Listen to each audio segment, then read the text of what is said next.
আপনি কি এই ব্যাপারটা নিয়ে আপনার যে জোট সঙ্গী বা জোটের অন্যান্য নেতৃবৃন্দের সঙ্গে আপনি কথা বলেছেন, জামায়াতের আমির, এনসিপির যিনি আহ্বায়ক আছেন, তাদের সাথে কি আপনাদের এটা নিয়ে কথা হয়েছে? এত ডিটেলস কথা বলার সুযোগ হয় নাই, বা বলতে পারেন যে আমার ব্যক্তিগত বিষয় তো, আমি ব্যক্তিগত চাওয়াটাকেও যেরকম খুব বড় করে দেখি নাই নির্বাচনের আগে এবং এই জোট হওয়ার ক্ষেত্রে, এবং ঠিক এটার পরেও আমি আমার ব্যক্তিগত জায়গা হওয়ার কারণে বলেছি, তো ঠিক অন্যদের কাছ থেকে প্রত্যাশিত সেই রেসপন্সটা আমি পাই নাই। এইটা একটু কৌতূহল উদ্দীপক না যে মানে আপনি তো মানে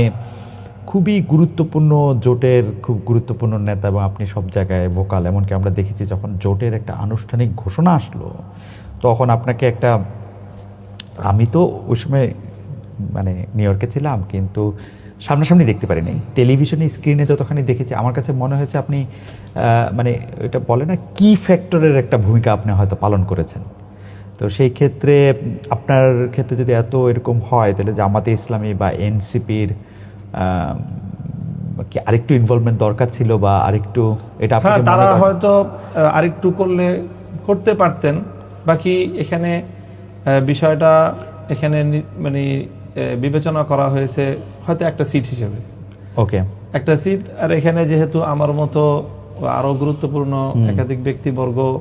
এরকম খুব স্বল্প ব্যবধানে পরাজিত হয়েছেন, বিশেষ করে জামাতের সেক্রেটারি জেনারেলের যে বিষয়টা আছে,